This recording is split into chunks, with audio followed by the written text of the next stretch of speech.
말씀 잔치에 참여하면서 저 뒤에 앉아서 진지하게 말씀을 들었습니다. 세 가지가 감사하더라고요. 첫째는 예수님 이야기를 들으면서 울 수 있었어요. 여러분들은 어떤지 모르겠는데 바디메오 이야기, 그를 만나주신 예수님, 그 예수님 이야기를 하는데 왜 눈물이 나죠? 참 좋았어요. 두 번째로는 그 혈루증과 바디메오, 막달라 마리아를 고치시고 만나주신 예수님이 나의 주님이란 것 때문에 감사했어요. 나의 주님이더라고요.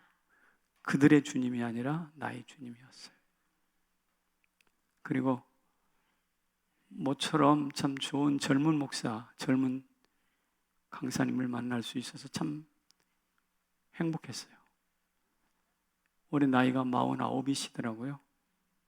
50이 참 되기 전인데, 우리가 80년대, 70년대 한국교회가 부흥할 때의 그 뜨거운 복음의 정서가 이 40, 50이 채 안 된 목사 가슴에 있더라고. 그래서 제가 그랬어요. 목사님 같은 분이 너댓 명만 우리 한국교회에 있다면 우리 한국교회는 희망이 있습니다. 좋은 강사님을 통해서 우리가 말씀을 나누게 된 것을 감사합니다. 저는 그 은혜의 바탕을 두고 또 어제 우리 김전 목사가 너무 좋은 말씀 우리 가운데 선포해 주셨는데, 그 말씀을 기반으로 깔고 2024년도 큰일과 세일, 그리고 우리 가정에 하나님의 큰일과 세일이 넘쳐나시기를 축복하고 기도합니다. 오늘은 갈렙 이야기를 좀 해보려고 합니다. 갈렙은 유다 지파 대표로서 여호수아와 함께 희망적인 정탐 보고를 해서 유명합니다. 그들은 우리의 밥입니다. 우리가 능히 어떻게 쫓아낼 것입니다. 그리고 45년이 흐른 후에 오늘 본문에 등장합니다. 가나안 정복전쟁이 착착 진행돼서 어쩌면 오지 몇 군데만 남아있을 때일지도 모르겠어요. 그때 이 산지를 내게 주소서, 내가 그들을 쫓아내리리라. 이 산지를 내게 주소서, 그 땅의 욕심이 아니라 그 땅 욕심을 내는 것이라기보다는 거기 있는 그 안악 자손을 내가 쫓아내겠다는 것이죠. 그래서 여기는 무거운 짐을 피하지 않고 전면에 나서서 홀로 부딪혀가는 정면 승부를 하는 갈렙을 볼 수가 있습니다. 이런 보고와 외침을 통해서 갈렙이 누구인지 우리는 좀 알 수가 있는데, 이 본문의 근거에서 제가 두 가지 질문을 한번 드려보려고 합니다. 왜 여호수아는 하필 갈렙이라는 사람을 등장시키는가? 가나안 정복의 성공과 실패가 결정되는 중요한 시점에서 오늘 여호수아 기자는 85살 노인인 갈렙을 등장시키고 있거든요. 14장에서. 그 이유가 뭘까? 한번 생각해 봤어요.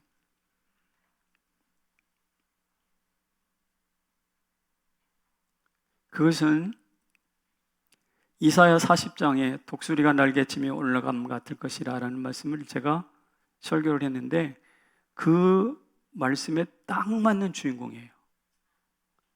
지난 송구영신 예배 때 설교했던 세 가지 초점을 기억하고 계십니까?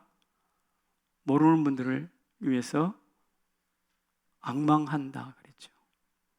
앙망. 그 다음에 미끄러짐, 새힘이라는 그 새자가 할라프, 미끄러지다는 뜻이라고 그랬죠. 그 다음에 하나님께서 주시는 상승 기류를 탄다고 그랬습니다.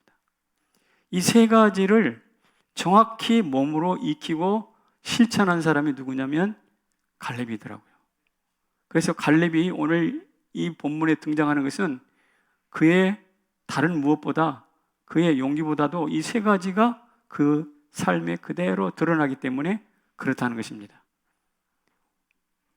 그런 측면에서 오늘 여러분과 저도 이제 이 갈렙의 삶을 좀 추적하면서 어떻게 그가 이 세 가지 이사야 40장의 31절에 있는 말씀을 경험했는가를 한번 주의 깊게 살펴보았으면 좋겠습니다. 첫째는 그는 미끄러짐을 제대로 경험한 사람입니다.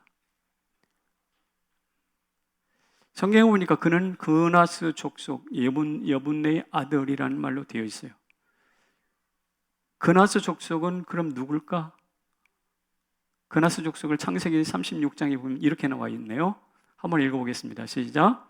에서 자손 중 족장은 이러하니라. 에서의 장자 엘리바스의 자손으로는 대만 족장, 오말 족장, 스보 족장, 그나스 족장과. 그렇습니다. 그러니까 에서의 아들 엘리바스의 자손 중에 있는 그나스 족장입니다. 그러니까 한마디로 말하면 에서, 에돔의 후예란 말이죠. 그래서 이스라엘의 정통 혈통이 아닌 거예요. 야곱의 혈통이 아니에요. 그런데 야곱의 혈통이 아니기 때문에 이스라엘의 언약, 이스라엘 하나님의 언약에 참여할 수 없는 사람이거든요. 저는 이것을 혈통상 미끄러진 존재라고 부릅니다. 자, 갈렙은 혈통상 미끄러진 사람이에요, 이미. 그런데 어떻게 된 영문인지 이스라엘 유다 지파로 분류되고 있잖아요. 이게 뭔 에돔 출신인데 어떻게 이스라엘 유다 지파에 지금 편입되어 있지? 궁금하지 않습니까? 학자들이 추측하기로는 에서의 후예로서 애굽과 싸우다가 포로로 애굽으로 끌려갔거나 혹은 가뭄의 양식을 구하기 위해서 스스로 애굽에 내려가실 것이다 라고 추측을 합니다. 그러다가 어떻게 돼요?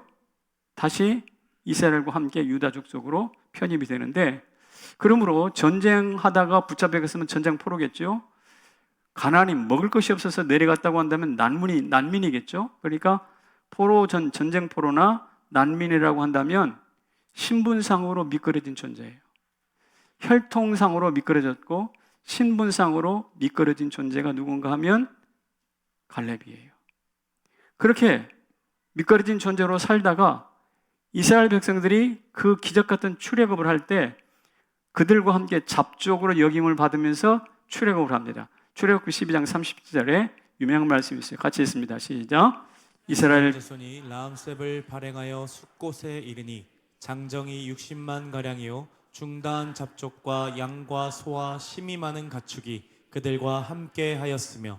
여기 이스라엘 백성들이 라암셋에서 출발해서 드디어 출애굽을 시작했는데 중다한 잡족과 양과 소와 심이 많은 생축이 함께 했다 그랬어요. 중다한 잡족이라는 말은 혈통과 이스라엘의 혈통을 이어받지 않는 잡놈들이다 이런 뜻입니다. 그러니까 이것은 출신상으로 미끄러진 존재입니다. 출신상으로 미끄러진 존재예요. 이것을 우리나라 표현으로 해본다면 신라시대 때 진골, 성골이라는 말 들어보셨죠? 진골과 성골에 밀려가지고 길을 펴지 못했던 육두품 출신 김유신 장군과 비슷합니다. 홍길동전에서 홍판서댁 서자로 태어나서 분명히 자기 아버지인데 아버지를 대감마녀라고 불러야 했던 홍길동의 처지와 비슷합니다. 혈통상으로, 출신상으로, 신분상으로 미끄러진 존재가 누구냐? 바로 갈렙입니다. 우리 요사이 표현을 말한다면 흙수저이고 야매 인생이고 루저 꼬리표가 붙은 사람입니다. 우리 중에는 아무리 어려워도 이 갈렙 같은 수준의 신분으로 볼 때, 혈통으로 볼 때 이렇게 벗어난 사람은 없을 거예요. 그런데 이렇게 미끄러졌던 갈렙인데 그가 힘을 얻을 수 있는 기회는 바로 무엇인가 하면 그게 바로 앙망입니다. 앙망 곧 하나님과 함께 묶임이라고 그랬죠. 앙망의 뜻이 묶인다고 그랬는데 어떻게 묶였는가? 8절에 그것을 이렇게 표현합니다. 내가 내 하나님 여호와께 뭐하였으므로? 충성하였으므로 그날의 모세가 이르되 내가 내 하나님 여호와께 충성하였은즉, 이 충성이라는 말을 두 번이나 이야기합니다. 갈렙이 하나님께 충성했다는 것인데요, 여기서 충성이라는 것은 가득하다 그런 뜻이에요. 가득하다. 하나님으로 가득한 상태가 누구냐? 바로 갈렙입니다. 그 상태를 일컬어서 우리는 하나님과 묶여서 일심동체가 된 앙망하는 상태예요. 하나님으로 가득하여 그 하나님께 붙들려 하나님을 앙망하는 갈렙입니다. 아무리 미끄러졌어도 앙망하는 갈렙입니다. 앙망하지 않으면 충성할 수 없거든요. 충성함으로써 더욱 앙망하게 되거든요. 그래서 그가 이렇게 큰 소리를 치는 거예요. 여호와께서 나와 함께 하시면 내가 그들을 쫓아내리이다. 그러니까 내가 그들을 쫓아내리다는 것은 무슨 객기를 부르는 것, 만용을 부리는 게 아니라 하나님을 앙망하고 하나님으로 충만해진 결과 나타난 열매예요. 우리 모두 하나님을 앙망함으로써 여러분과 저도 우리의 대적들을 쫓아낼 수 있기를 축복합니다. 예, 우리 조 목사님께서 설교하고 간 그 세 사람, 그 세 여인들 있잖아요. 혈루증 걸린 여인. 예, 이 모든 사람들의 삶에 기적이 나타난 이유가 무엇이냐? 예수를 만나고 싶었잖아요. 그리고 예수님께서 그 가운데 충만했잖아요. 풍성했잖아요. 그게 바로 그 10년 가운데 예수를 앙망하는 상태로 발전한 것입니다. 예수를 앙망하고 하나님을 앙망했을 때 귀신들이 쫓겨나고 혈루병이 날아가는 거예요. 그 형태가, 그 사건이 누구에게 나타나는가? 갈렙에게 나타났습니다. 그러자 미끄러졌던 그가 하나님을 앙망하고 하나님으로 충만해지자 그가 나타났던 것이 상승기류입니다. 그에게 상승기류. 갈렙에게 언제 상승기류가 나타났을까? 제가 가만히 한번 생각해 봤어요. 하나님이 그를 저 수렁 같은 곳에서 들어올리고 상승기류로 이렇게 건져 올리신 것은 첫째, 잡족에서 더 이상 애굽에서는 소망이 없다. 이스라엘과 함께 출애굽해야지 라고 결심했을 때 하나님의 상승기류가 시작됐어요. 예, 전쟁으로 왔든지 배가 고파서 왔든지 애굽에 내려왔는데 애굽에서 내려와가지고 꽤 오래 살았을 것 아닙니까? 자기 터전이 있었을 거라고요. 그런데 그것을 버리고 저 노예에 있다가 이제 어디로 갈지 알지도 모르는 저 이스라엘 백성들을 내가 따라가야 되겠다고 결심하는 이것부터 바로 무엇이냐? 상승기류를 탄 거예요.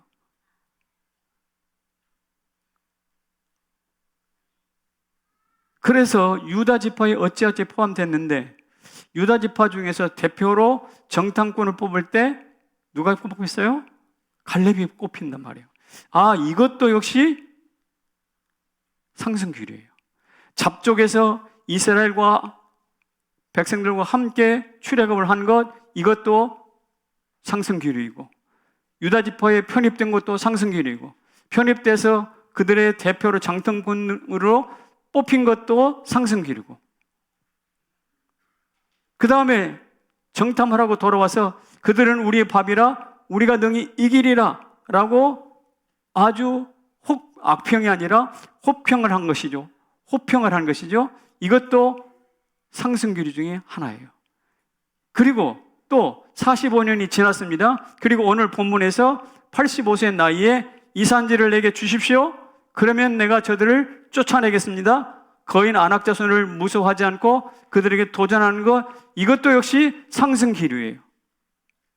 그리고 오늘 본문의 맨 마지막 절에 전쟁이 그쳤다라 그랬죠? 전쟁이 그쳤더라. 그 안악자손을 쫓아내고 드디어 그 땅에 평화를 가져온 사람이 누군가?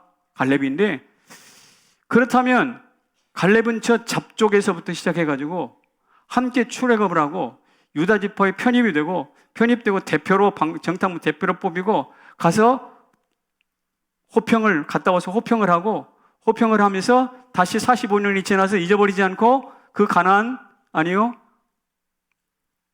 그 땅을 나에게 이산지를 내게 달라고 그러고 그것을 빼앗고, 이 모든 것을 한번 살펴보십시오. 한없이 미끄러졌지만 하나님 앙망하고 보니까 한없이 올라가를 계속하고 있습니다. 여러분, 이게 바로 예수 믿는 재미예요. 이게 바로 하나님을 앙망하는 재미입니다. 여러분, 예수 믿은 지 몇 년이 됐는지 스스로 한번 점검해 보세요. 내가 50년 예수를 믿었다고 한다면 50년 동안 내 인생 가운데 이런 앙망과 슬럼프, 미끄러짐과 올라감이 반복이 됐을 텐데 내 안에 정말 이 상승기류를 탄 적이 얼마가 있는지,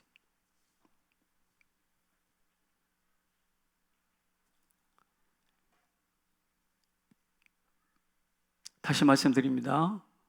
여호수아는 14장에서 굉장히 중요한 때, 가나안 정복이 성공이냐 실패를 결정하는 가장 중요한 때 누구를 등장시켰다고요? 갈렙을 등장시키는데, 갈렙을 등장시키는 이유는 그가 수없이 한없이 미끄러졌지만 하나님 악망하여 한없이 상승 기류를 탔기 때문에 성경에 기록이 됐어요.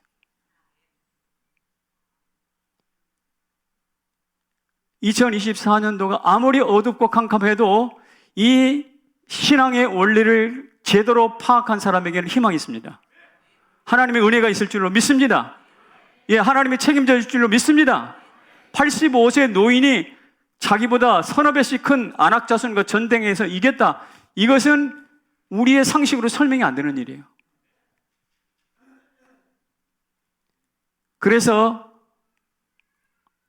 하필 갈렙을 오늘 이 본문에서 이야기하는 이유가 설명이 됐어요. 자, 그렇다면 두 번째 질문입니다. 왜 갈렙은 하필 그 산지를 달라고 그랬을까? 하필 그 산지. 평지도 아니에요. 산지예요. 거인 안악자손들이 딱 진을 치고 있는 곳이에요.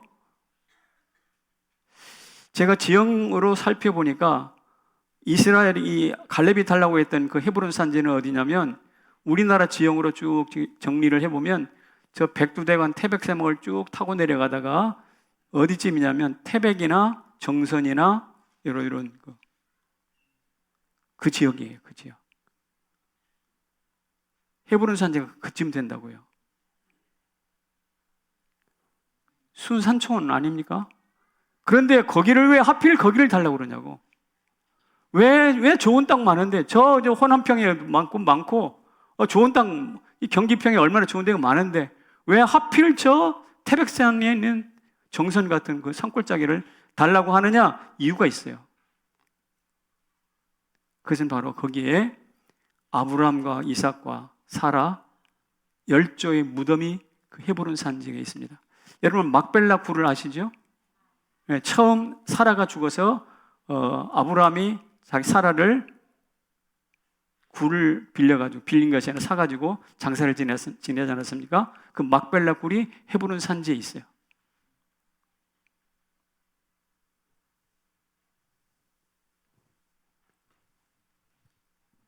그 막벨라 굴을 드디어 샀기 때문에 가나안 땅의 소유권이 누구한테 넘어오기 시작하는가? 아브라함에게 넘어오기 시작해요. 대단히 중요한 땅이에요. 비록 거기 농사 짓는 땅이 아니고 무덤으로 시작됐지만요, 기독교는 무덤같이 시작되지만 낙원처럼 바뀌어지는 역사이거든요. 그래서 아브라함에게 주셨다고 한 그 땅이 뭐냐면 젖과 꿀이 흐르는 땅이 처음이 아니에요. 젖과 꿀이 흐르는 땅의 처음 모습은 무엇이냐? 무덤이었다고요. 근데 그 무덤이 어디 있었다고? 헤브론 산지에 있었어요. 그래서 저 평지가 아니라, 저 좋은 땅이 아니라, 저 기름진 땅이 아니라 그 산지를 달라고 그랬어요. 멋지지 않나요? 이게 무슨 땅의 공과 땅의 좋고 나쁨을 벌써 알고 있어요. 이 풍수지리와는 다른 거예요, 이게.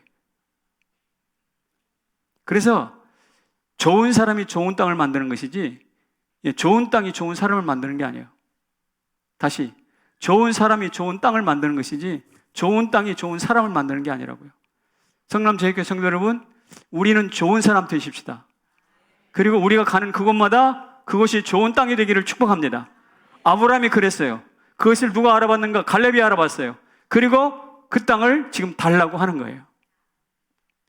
그래서 하필 왜 그 산지냐라는 질문에 그렇게 답할 수가 있어요. 두 번째로는요, 자기가 정탐할 때 직접 밟았던 땅이에요. 모세가 말했죠. 네가 밟는 땅을 내가 너한테 주리라 라고 말했는데, 내가 밟았으니, 내가 그 땅을 밟고 왔으니 달라는 거예요.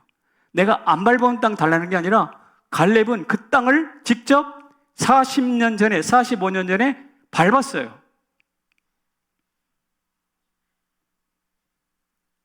그러니 자기 추억이 묻혀 있는 곳입니다. 조상들의 무덤, 조상들의 뼈만 묻혀 있는 것이 아니라, 약속만 묻혀 있는 게 아니라 자기의 땀과 수고와 추억도 발로 밟았던 땅이거든요. 세 번째로는요, 그 땅을 갈렙이 차지함으로써 드디어 가나안 정복이 완성되기 때문에 가라는 거예요. 아까 말씀드렸던 것처럼 그 땅에 전쟁이 그쳤다라고 말씀이 마지막 절에 있었는데, 언제 전쟁이 그쳤느냐? 갈렙이 그 산지를 정복하고 난 이후에 전쟁이 그쳤어요. 만약에 갈렙이 그 땅을 정복하지 않았다면 전쟁은 계속될 것이에요. 대단히 중요한 포인트입니다. 따라서 정리를 해보면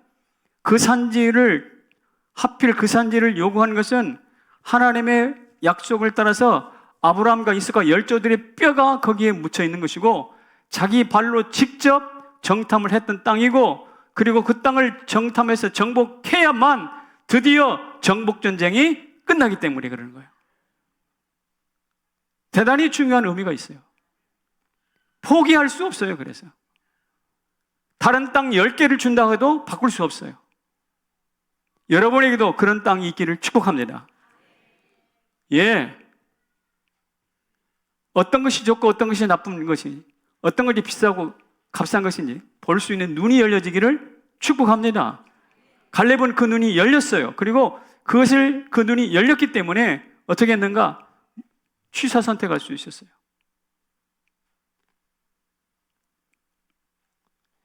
여기까지가 갈렙에 대한 성경의 교훈입니다. 자, 그렇다면 오늘 우리는 이제 이 말씀 앞에 어떻게 반응해야 될까요? 어떻게 반응해야 될까요? 이렇게 반응하기를 바랍니다. 같이 읽어볼까요? 시작. 우리도 갈렙이다. 성경에 갈렙 이야기를 써놓은 것은 이러이러한 사람이 있었더라를 가르치기 위한 것이 아니라 너도 갈렙처럼 살아라 이 말이죠. 너도 갈렙이 되어라 이 말이죠. 그래서 미끄러져도 위축되지 않기를 바라요. 갈렙처럼. 독수리처럼 미끄러졌다고 한다면 먹이를 낚아챌 수 있는 힘을 축적하는 그런 시간이 되기를 축복합니다. 제가 지난번에 독수리가 막 슬라이딩 해가지고 내려가서 늑대인가요? 를 이렇게 덮치는 그림을 보여준 적이 있어요. 기억나십니까? 예. 그게 바로 독수리의 미끄러짐인데, 그런 일들이 독수리만이 아니라 내 삶에서도 나타나기를 원합니다. 그렇다면 우리도 누구보다도 먼저 하나님을 앙망하기를 바랍니다. 누구보다도 뜨겁게 하나님을 앙망하기를 바랍니다. 그럴 때 하나님께서 우리는 미끄러지면 미끄러질수록 오히려 반작용으로 더 강력하게 상승기를 타고 올라갈 수가 있게 되는 것이죠. 여러분, 다윗이 물매수를 정확히 잘 던져서 골리앗의 이마에 맞았을까요? 저는 그렇게 생각하지 않습니다. 물론 평소에 물맷돌을 잘 던지기는 했지만 다윗이 던진 물맷돌의 성공률 100%로 만드신 것은 누구냐? 하나님이세요. 상승기류입니다. 내가 던졌습니다. 그런데 그것이 목표물에 정확히 가서 맞도록 하나님의 보이지 않는 손길이 이끌어가는 것이죠. 이게 바로 상승기류입니다. 갈렙이 창을 휘둘렀습니다. 그러면 흐느적거리면서 창을 휘둘렀다 하더라도 적들이 와서 실수를 하더라도 맞아 죽어요. 해풍에 화살을 당겼다고 해봅시다. 해풍에 날아간 화살에 적들이 맞아 죽어요. 이게 뭡니까? 바로 하나님이 행하시는 일이십니다. 우리가 갈렙으로 살기로 작정하고 하나님을 앙망할 때 우리의 미끄러짐을 통해서 상승기류를 태우시면 우리 인생 가운데서도 그런 일이 나타난다는 것입니다. 그래서 우리 모두 갈렙으로 살기를 축복합니다. 우리 교회 성가대 근속 표창이 있었어요. 지난 연말에 근속 20년 근속이 15명이고요. 30년 근속이 8명이 있어요. 무려 23명이 20년, 30년 동안 이 자리를 지켰습니다. 대단한 겁니다. 그들이 긴 세월 한 자리를 지킬 수 있었던 이유가 뭘까요? 인내력입니까? 지구력이 있어서 그런가요? 끝장 보려는 고집이 있어서 그런가요? 아닙니다. 하나님께서 어려울 때마다, 내려놓고 싶을 때마다 그래도 해가라, 그래도 해야지 하면서 그에게 10년 가운데 상승기류를 보내주셨기 때문에 그렇습니다. 독수리가 상승기류를 타면 5시간 동안 날갯짓 한번 하지 않고 무려 300km 이상을 날아간다고 그러잖아요. 이 상승기류를 타기 시작하면 날갯짓 한번 하지 않고 이렇게 선 상태로 무려 300km를 날아간대요. 하나님이 상승기류를 보내니까 20년, 30년을 이 자리를 지키더라고. 하나님의 상승기류를 통해서 여러분이 평생 이 교회에 뼈를 묻으시기를 축복합니다. 이 교회를 사랑하기를 바랍니다. 뭐 어디 좋은 땅 좋고 어디 살기 좋다는 그런 정도의 찾아다니지 말고 제 말 잘 들으세요. 저는 풍수지리 전문가는 아닌데 저는 하나님 앞에서 볼 때 이 땅, 이 성남 제일교회를 섬기면서 이 땅에 뼈를 묻을 때 하나님이 여러분들의 인생 가운데 상승기류를 부어주실 줄로 믿습니다. 분명할 거예요. 제 이야기를 해볼게요. 저는 전라북도 장수에서 태어난 걸 아시죠? 초등학교 5학년, 6학년 될 때까지 기차를 본 적이 없어요. 촌놈 중에 촌놈입니다. 그런데 우리 아버님이 서울바람이 들어가지고 서울로 이사를 왔는데 서울행 기차를 타고 노량진역에서 내렸어요. 그리고 다시 버스를 태우더라고요. 버스를 탔는데 저는 그 버스가 한참 가는 거예요. 뭐 이렇게 서울이 큰가? 아마 서울의 중심부로 가는가 보나. 서울의 중심부로 가는가 보다 하고 기대가 컸어요. 근데 길이 이상해져요. 비탈길로 가는 것 같아요. 가서 보니까 봉천동이더라고. 봉천동 아시죠? 철거민촌 달동네입니다. 그러니까 전라북도 촌놈에서 서울 달동네로 미끄러졌습니다. 그래도 공부는 열심히 해야 되겠기에 학교에 전학을 가가지고 학교에 가보니까 영어 시간이 됐는데 모든 학생들이 다 영문법을 마스터를 하고 영어 문제풀이를 하고 있어요. 근데 저는 부정사를 이제 막 배우고 가정법이라든지 동명사라든지 이런 문법에 대하여 거의 문외한인 상태입니다. 그러니까 영어 시간이 재미없어요. 저는 영어 시간마다 미끄러졌습니다. 영어 시간마다 미끄러졌어요. 그런데 어찌어찌 공부를 해가지고 열심히 공부를 해서 대학 입학 시험 날 됐는데 연탄가스 마신 거 아시죠? 절반 죽었어요. 또 미끄러졌습니다. 서울로 이사 와서 봉천동으로 미끄러졌고 영어 시간마다 미끄러졌고 연탄가스에 미끄러졌고 대학 떨어졌으니까 제가 김포로 농사지으러 다녔는데 농사를 지으려고 갈 때 내 손에는 뭐가 있는가 하면 도시락하고 나다고 호미 이런 거 있어요. 그런데 같은 버스 안에 어떤 남학생, 제가 보니까 서강대학교 학생인 것 같아요. 심리학 개론이라는 책을 딱 들었어요. 그 책을 보는 순간 너무 자존심이 상했어요. 제 손에는 심리학 개론, 내 손에는 낫. 또 미끄러졌어요. 그러다가 군대 갔습니다. 군대 갔는데 어찌어찌 가도 안 나와. 내 부대가, 내가 근무할 부대가 가도 안 나와. 끌려가고 깊은 산속 옥나새 같은 데 끌려가고 가보니까 강원도 양구야. 저는 생각했습니다. 나는 돈도 빽도 실력도 없어서 여기까지 끌려왔구나. 제 인생을 가만히 살펴보면 20대 중반까지 계속해서 미끄러졌어요. 제대하고 와보니까 제가 그래도 봉천동에서 집을 하나 가지고 살았던 집이 있는데 제대하고 와보니까 집도 팔고 저 어디로 이사를 갔는가? 상계동으로 갔더라고. 여러분 상계동은 봉천동보다 더한 곳이야. 그러니까 시골에서 미끄러져서 이제 갈 때까지 간 곳이 어디냐? 상계동이라. 그게 제가 20대 중반까지 있었던 인생입니다. 제가 15살에 예수를 믿어서 적어도 10년 이상을 계속해서 하나님이 미끄러지게. 이렇게 미끄러지다 보면요, 다른 것에 소망을 줄 수가 없어요. 다른 것에 소망을 둘 수가 없이 그저 바라보는 것은 누구? 하나님밖에 없어요. 하나님을 앙망하고 하나님과 한편 되는 것, 그 외에 다른 길이 없어요. 저는 한없이 미끄러지면서 손을 뻗어 외쳤습니다.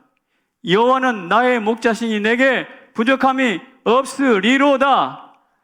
아멘이신가요? 여호와는 나의 목자시니 내게 부족함이 없으리로다. 내가 하나님과 한편 되면 미끄러지지는 않겠지. 목자가 양이 미끄러지면 가서 건져낸다며요. 그래서 여호와는 나의 목자시니 내게 부족함이 없다라고 외치는 것이죠. 그리고 군대 제대를 앞두고 고등학교 2학년 때 제가 목사가 되겠다고 하나님께 서원했던 아슬아운 추억을 끄집어내서 그 추억을 놓고 군에서 제대하기 전에 3일 동안 금식 기도하면서 하나님 기도하기 시작합니다.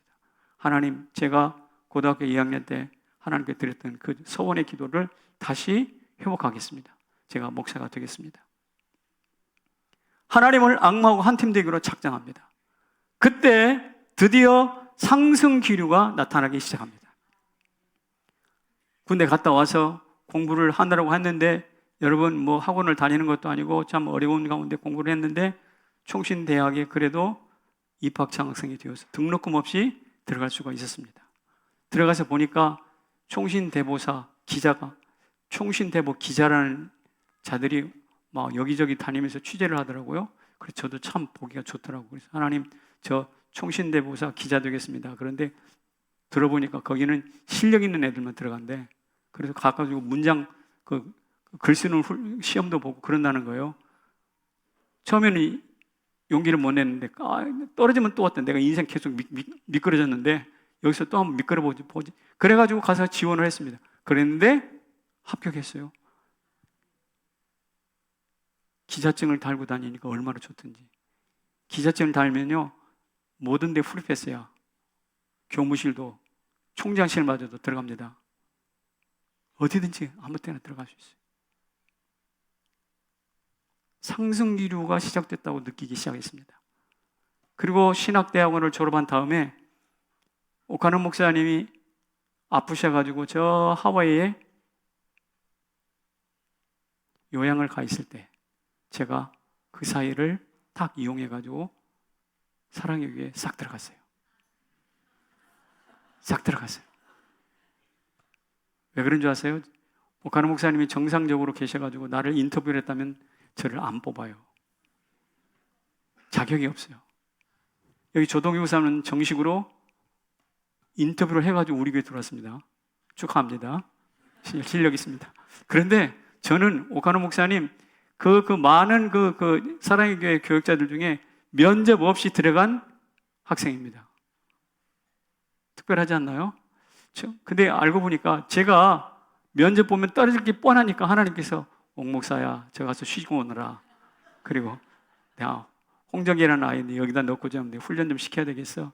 이거예요, 이거. 하나님의 상승교류가 뭔지 아시겠어요? 이런 거예요. 그러니까 상승교류는 공부를 못해도 괜찮아요. 실력이 없어도 괜찮더라고. 그 교회에서 특수사역, 복지사역, 장애사역 이런 것을 제외하고는 모든 사역을 다 해봤어요. 하나님이 기회를 다 주시더라고요. 그 교회에서 제가 목회자로서 연결해 갈 수 있는 결정적인 계기였습니다. 12년 동안 신나게 배웠어요. 제 젊은 33살에 들어가서 45살까지 제 인생의 가장 황금기를 거기서 보냈어요. 그리고 나서 45세 그 이름도 유명한 성남제일교회에 부임합니다. 제가 볼 때 성남제일교회 온 것은 제 인생의 최고의 상승교회라고 생각합니다. 2층에 아멘이 좀 그러십니까? 제 인생 가운데 최고의 상승교회는 성남제일교회 담임 목사로 부임한 것이에요.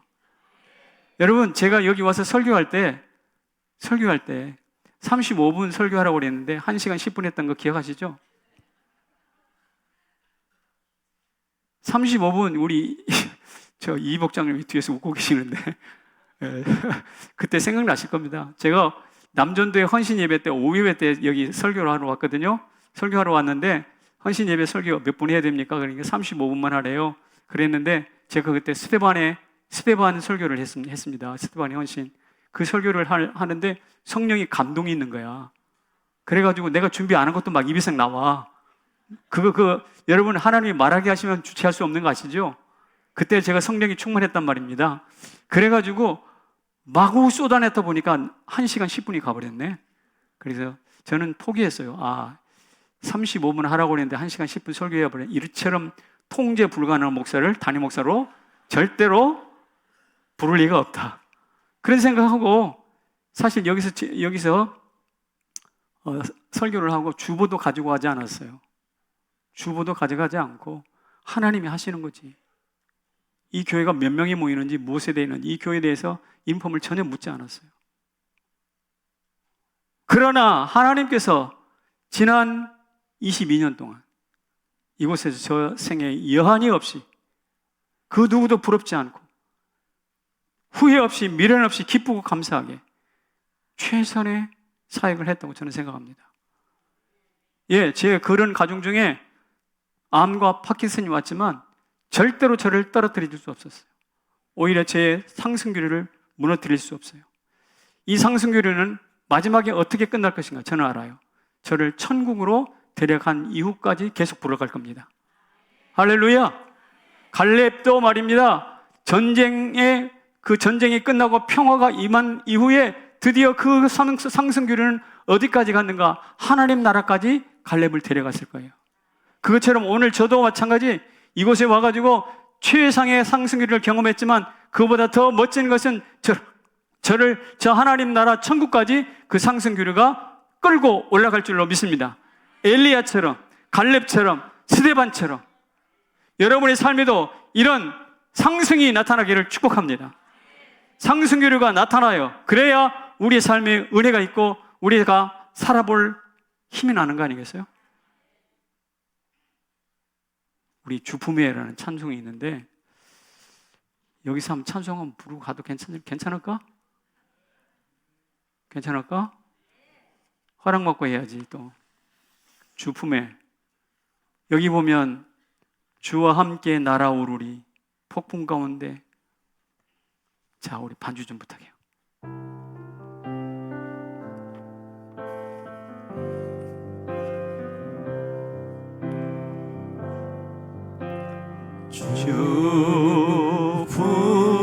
주품에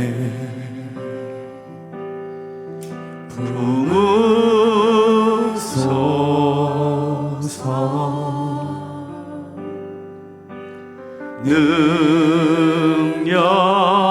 능력에 팔로 덮으소서. 발로 덮으소서 거친 파도 날 향해 와도 주와 함께 날아오르리. 주와 함께 날아오르리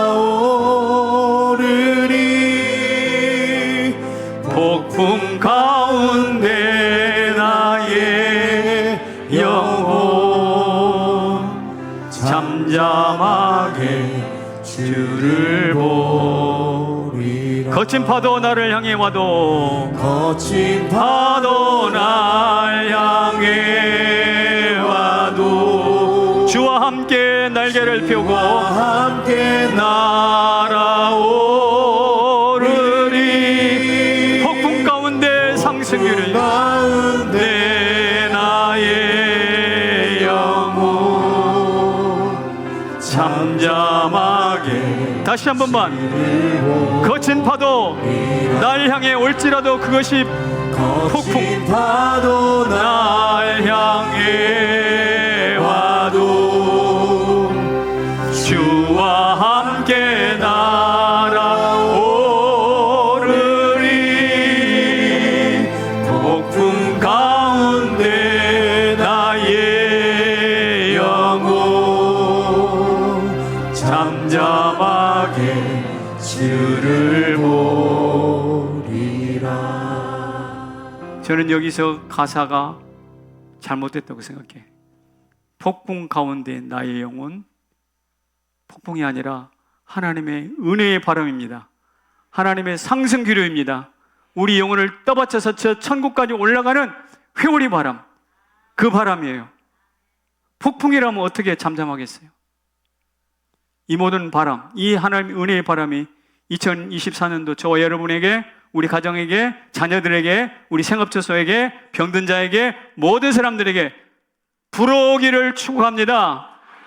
그래서 죽지 마세요. 아프지 마세요. 넘어지지 마세요.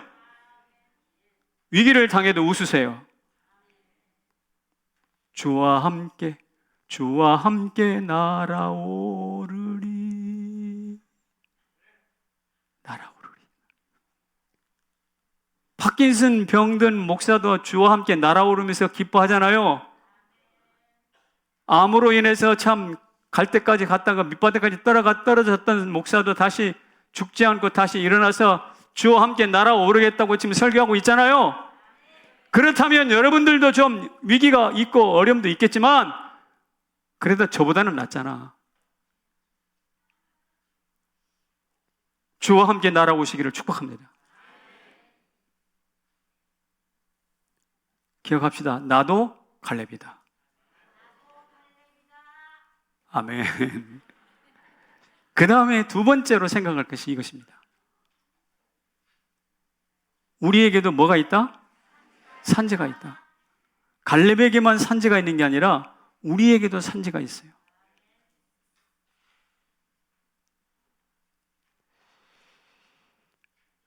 갈렙에게 헤브론 산지가 있다면 우리에게도 산지가 있는데 그 산지가 뭘까라고 생각할 때 조금 이제 현실적으로 교회의 관점에서 한번 이야기를 해보겠습니다. 미래 성남제일교회가 지금 말고 앞으로 펼쳐질 미래 성남제일교회, 저도 모르겠어요. 앞으로 성남제일교회 어떻게 될지 모르겠어요. 그러나 미래 펼쳐질 성남제일교회가 우리가 발 디뎌야 될 산지예요. 갈렙이 그 산지를 40년 전에 밟았잖아요. 그리고 다시 45년 후에 다시 밟겠다고 선포하잖아요. 그런 것처럼 우리가 성남제일교회를 이미 발로 밟았습니다만 우리가 밟아야 될 산지는 그것으로 끝나는 게 아니라 미래 우리 가운데 펼쳐질 새로운 성남제일교회, 그 교회가 바로 여러분이 밟아야 될 새로운 산지예요. 그 산지를 주목하십시오. 그 산지를 지키십시오. 그 아브라함이 그 땅의 주인이 되었듯이 우리도 그 땅의 주인이 될 것입니다. 좀 더 구체적으로 말하면 다락방 순장이 산지예요.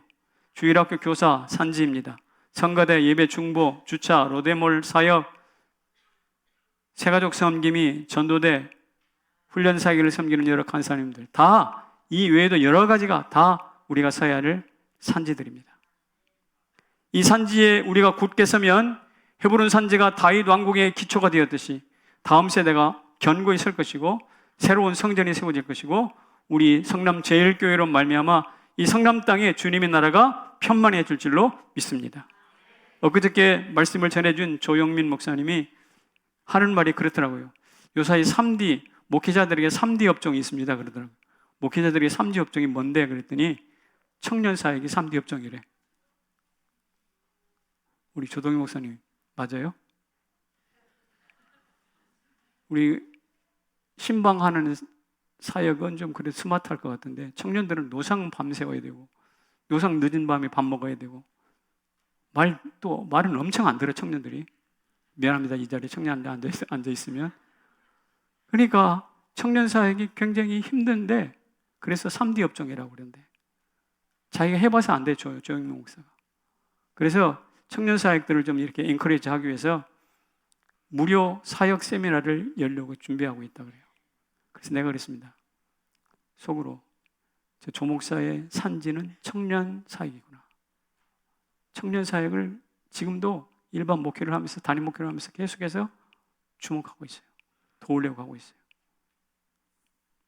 여러분에게 산지는 무엇입니까? 우리 교회 일산부 예배를 드리면서 설교 나레이션을 하시고 설교를 돕는 우리 성정인 권사님 계십니다. 예배는 그가 올라가야 될 산지예요. 1부, 3부. 저 방송실에 홍경순 권사님 계십니다. 아침 7시 45분이면 저와 만납니다. 매주마다 만납니다.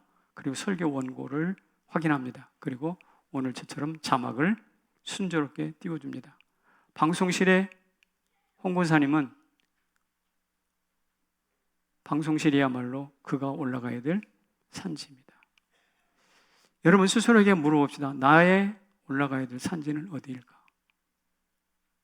우리 안은길 집사님의 산지는 어디일까요? 생각해 보세요. 그 산지를 생각하고 그 산지를 하나님 앞에 구하십시오. 주여, 이 산지를 내게 주옵소서.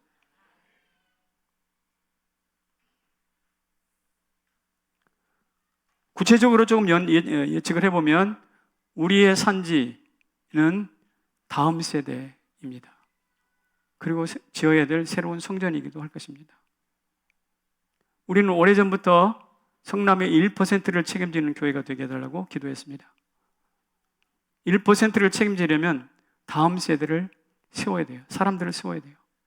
임직자들을 세우시고요. 곳곳에서 청년들을 세우시고요.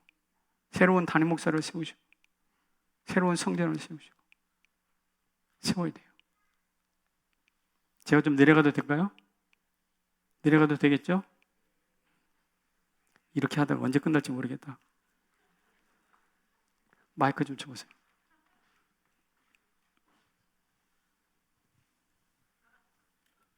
긴장하지 마세요. 간단한 질문이면 되니까.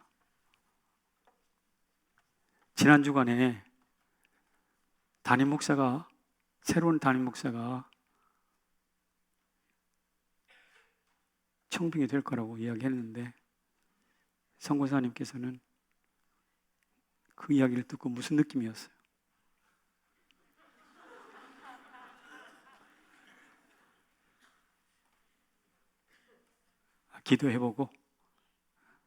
기도해보세요.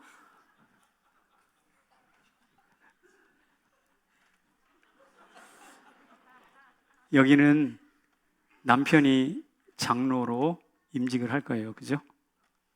새로운 임직이 우리가 가야 될 산지입니다. 남편 임직을 앞에 놓고 무슨 생각하고 있어요? 뭐라고 기도해요? 잘 감당할 수 있도록. 잘 감당할 수 있도록. 기도의 수준이 좀 그런데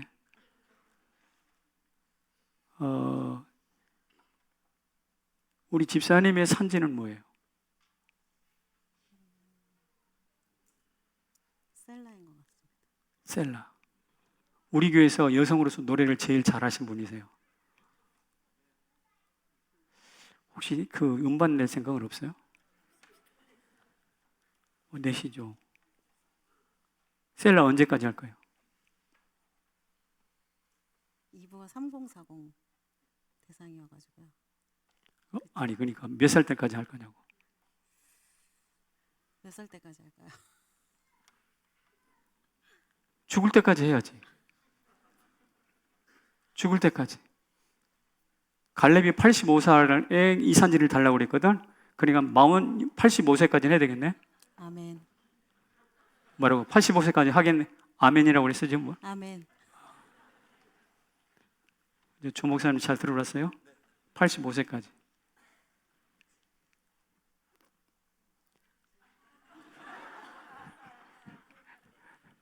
무슨 느낌이에요?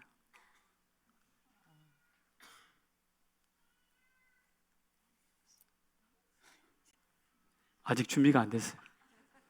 제가 볼 때 담임 목사가 바뀐다는 것이 누가 가고 누가 오고 이런 것이 아니라 하나님 손에 있는 하나님의 작정인 하나님의 일이라는 사실을 잃어버리면 큰일 납니다.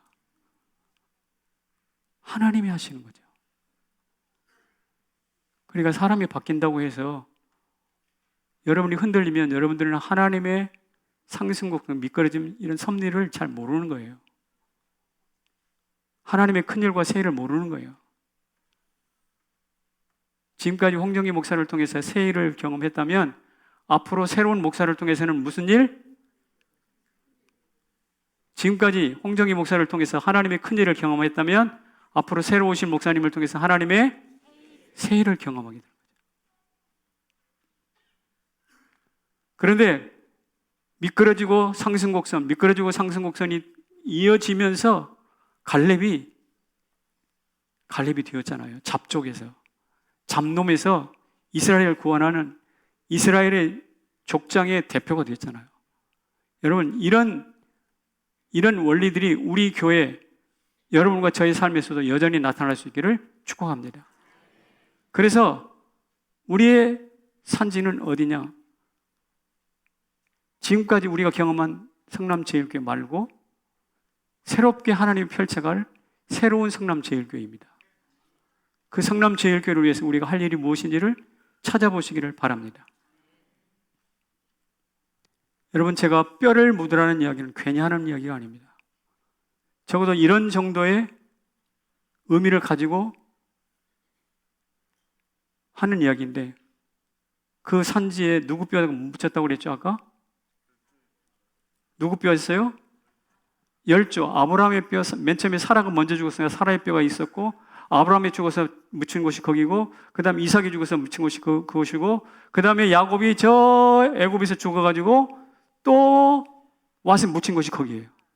요셉도 또 묻혀가지고 애굽에서 죽어서 또 묻힌 곳이 거기예요. 그러니까 뼈가 묻힌 곳이 어디냐? 바로 그 산지예요. 뼈가 묻힌 곳이에요. 여러분들의 뼈는 어디 묻혀야 되는가? 여러분도 그 산지에 묻히시길 바랍니다. 그 산지가 어디냐? 미래 성남을 책임질 1%를 책임질 수 있는 하나님의 터전, 바로 그 자리가 되기를 축복합니다. 이것을 바라봐야 제대로 된 신앙생활을 하는 거죠. 이것을 바라봐야 교회가 보이는 거예요. 이것을 알아야 교회를 진정으로 사랑하게 되는 거예요. 단회 목사가 바뀐다 안 바뀐다, 이건 그렇게 중요한 게 아니에요. 홍정희 목사 가면은 서운하지 않다, 이런 문제가 아니라고. 이게 사람은 가고 오게 돼 있어요. 그러나 그 가운데 무엇이 이루어지는가? 뼈를 묻는 하나님의 섭리, 잡족을 저 이스라엘의 대표로 만드는 하나님의 섭리, 이게 나타날 줄로 믿습니다. 이게 살아있는 교회는 세상이 감당할 수가 없어요. 하나님이 분명히 일을 하십니다.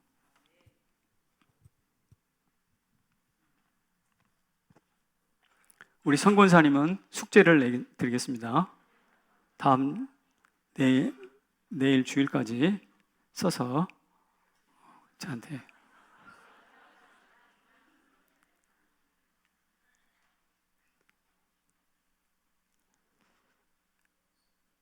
우리 조영민 목사님이 오셔서 주일학교나 우리 교회 미래에 대해서 하신 말씀이 있어요.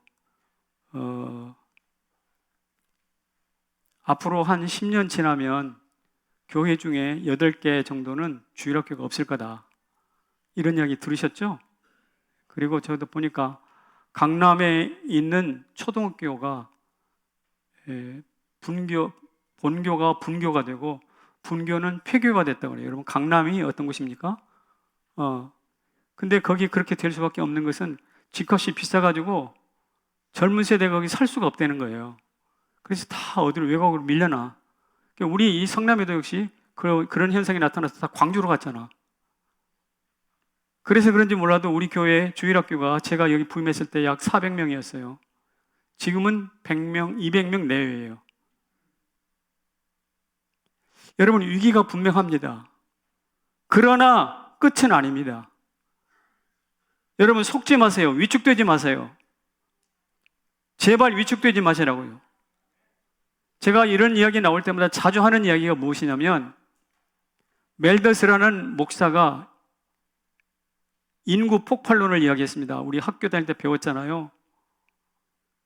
식량은 산술급수로 많이 증가하는데 인간은 기하급수적으로 증가한다. 그래서 식량 위기가 나타날 것이다. 그렇게 이야기를 했습니다. 그런데 그런 위기는 나타나지 않았어요.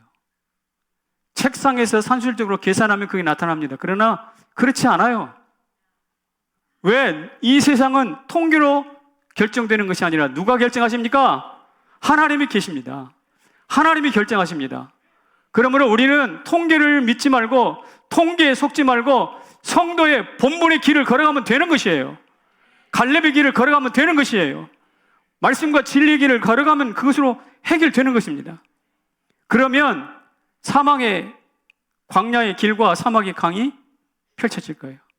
여러분, 성남제일교회, 미래의 성남제일교회가 어느 누구도 경험을 못했는데 미래의 성남제일교회의 모습이 어떻게 될까? 저는 이 미래의 모습도 하나님께서 이미 일하시기 시작했다고 믿습니다. 하나님이 분명히 일하시기 시작했어요.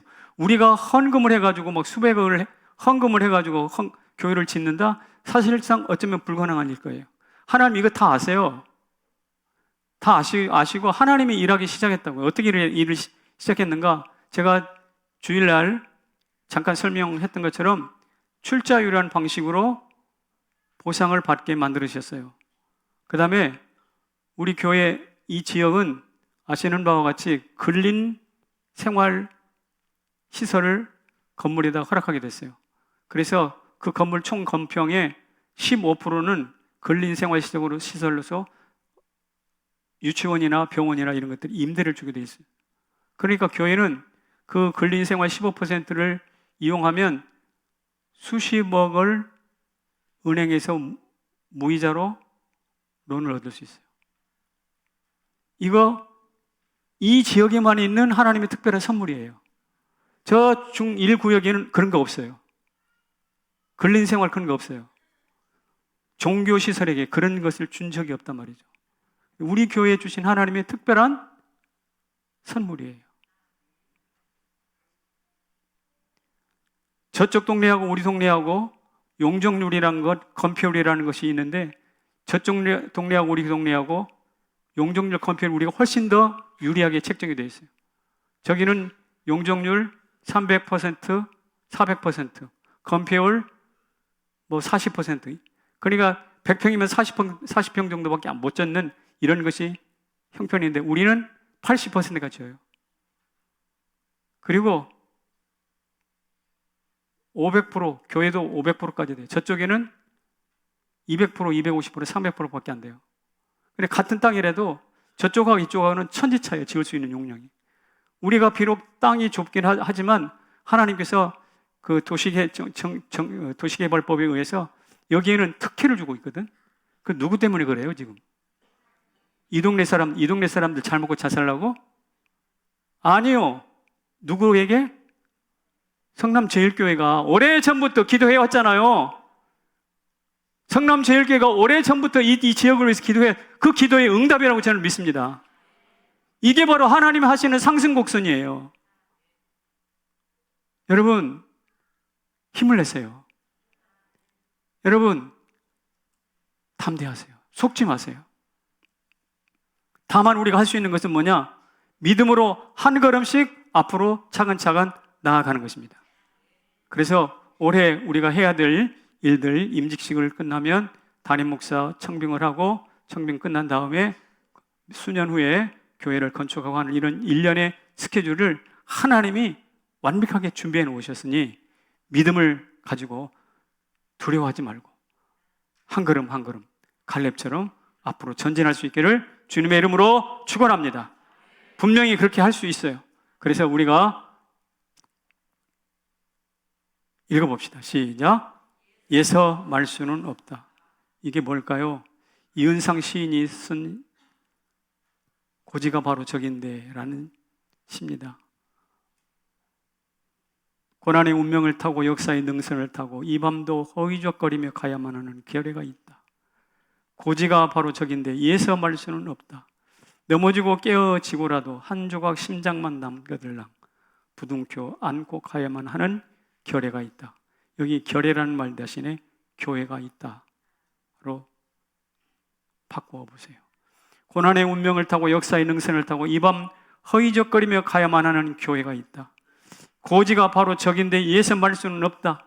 넘어지고 깨어지고라도 한 조각 심장만 남거들랑 부둥켜 안고 가야만 하는 교회가 있다. 그 교회가 성남제일교회다. 비록 코로나나 질병이나 가난이나 아무리 기도해도 풀려지지 않는 문제로 인해서 고통하고 있는 그 고난의 능선을 넘고 있는 것이 사실입니다. 너덜거리는 심장으로 피의 능선을 넘고 있는 것도 사실입니다. 그러나 중요한 것은 여기서 멈출 수는 없습니다.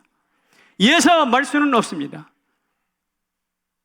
40년 전에 있었던 그 사건을 끄집어내서 45년 이후에 45년 아주 오래돼 버린 빛바랜 사진 첩에나 있을 만한 그것을 끄집어내서 갈렙이 이 산지를 내게 주시옵소서라고 이야기했던 것처럼 우리는 말입니다. 고난의 운명을 타고 너덜거리는 심장을 가지고 고난의 능선을 넘어가지만 그러나 멈출 수가 없습니다. 왜냐? 예수님이 십자가 올라가실 때 예사 말 수는 없다라고 하면서 중간에 멈추지 않으셨어요. 십자가에서 고난을 당하다 나 그만할래 하고 그냥 내려오지 않으셨단 말씀이에요. 우리 주님이 예서 그만두지 않았던 것처럼 오늘 우리들도 그만두지 않기를 축복합니다. 하나님의 부르심 앞에 계속하세요. 따라합시다. 계속하라. 세 가지 계속하면 되겠습니다. 첫째는 뭐냐? 악담과 거인들을 넘어서서 아멘으로 계속하시길 바랍니다. 여러분, 갈렙이 악담을 들었잖아요. 예, 정탐해가지고 갔다 와가지고 이 사람은 거민을 삼키는 땅이라고 그랬는데, 그리고 잡족이란 말, 잡족. 그래서 갈렙이 무슨 말을 하면, 너 잡족이잖아, 너 빠져. 아마 제일 많이 갈렙이 들었던 이야기는 넌 빠져랄 거예요. 식사를 하려는데, 중대사를 논하는데, 여행을 가는데, 인류사 중요한 문제가 있을 때마다 뭘 말을 좀 하려면 빠져, 너는 잡족이잖아 라고 했을 경우가 많아요. 그럼에도 불구하고 갈렙은 흔들리지 않아요. 악담과 심지어 거인 족속들이 앞에 나와가지고 두려워하지 않습니다. 오히려 너는 빠져 라고 했던 그 사람을 향하여 너야말로 꺼져 라고 말하고 싶었을 거예요. 사랑하는 성도 여러분, 사단이 야, 네가 성남제일교회 목사냐, 네가 성남제일교회 장로냐, 네가 뭔데 그렇게 자꾸 교회 그러는 거야? 빠져 라고 말할 수 있어요. 사단이 그렇게 말할 때 명령하세요. 나는 갈렙이다. 나에게는 걸어가야 될 산지가 있다. 너야말로 내 앞에서 꺼져.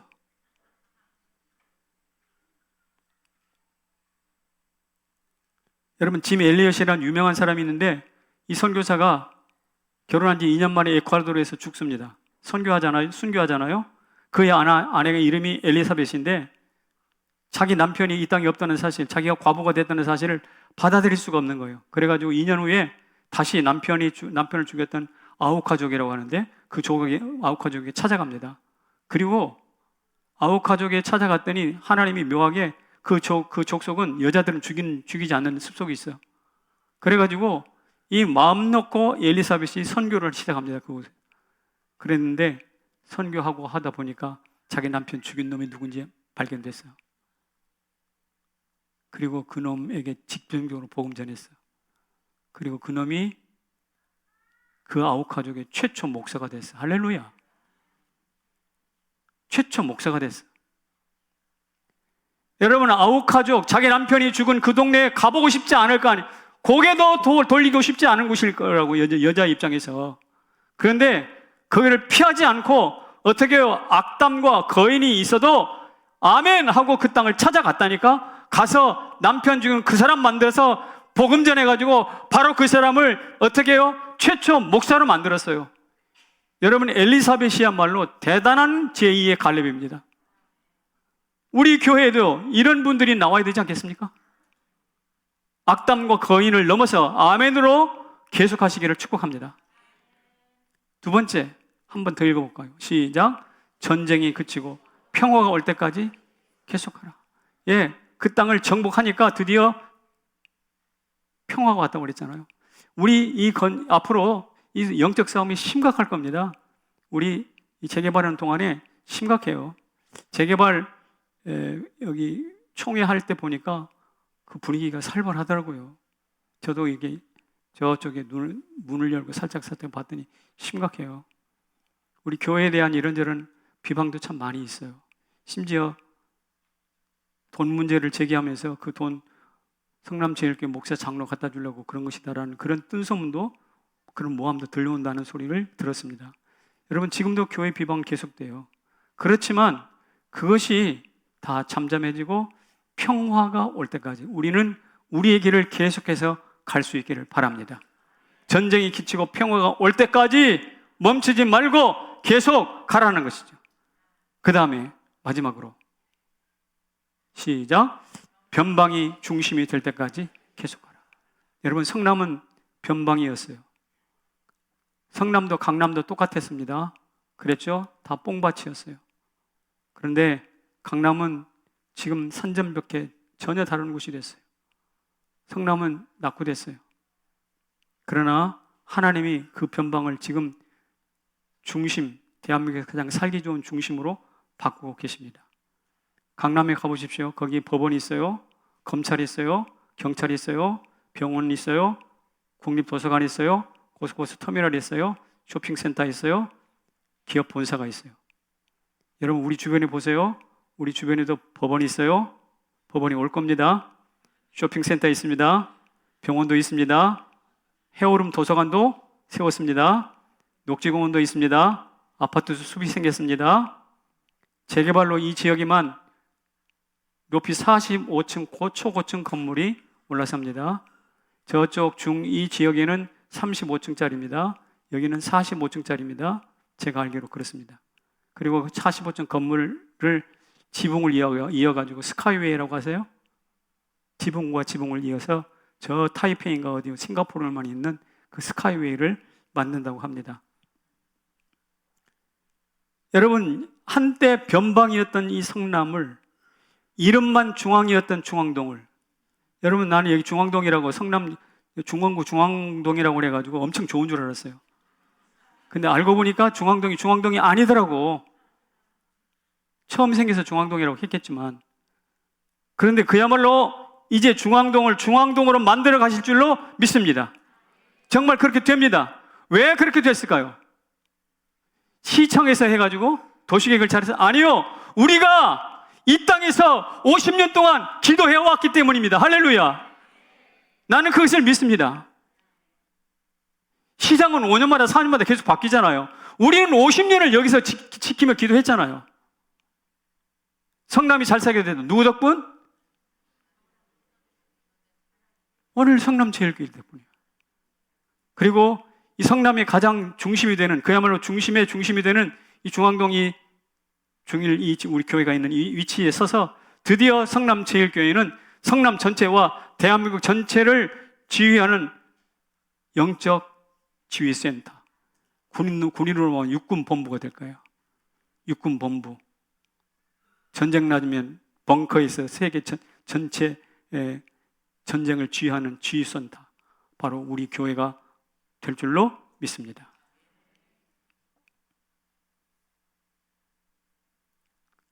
하나님이 하시는 일 한 가지만 더 이야기하고 마칠게요. 시간 많이 갔는데, 우리 교회가 저쪽으로 이사를 가지 않습니까? 도시계획상 그 옆에, 바로 옆에 공원을 만듭니다. 우리 교회 옆에 공원을 바로 만들어줘요. 그리고 건너편에도 공원이 있습니다.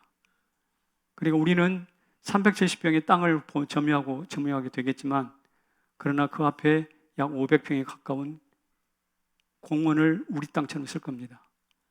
저 건너편 공원 약 700평도 우리 땅처럼 쓸 것입니다. 그래서 전체적으로 볼 때 1,500평에서 2,000평에 가까운 지역이, 땅이 우리 교회의 앞마당처럼 되어질 거예요. 이거 누가 만들었지? 누가 그렇게 했지? 시청에서 그렇게 만들었을까? 아니요.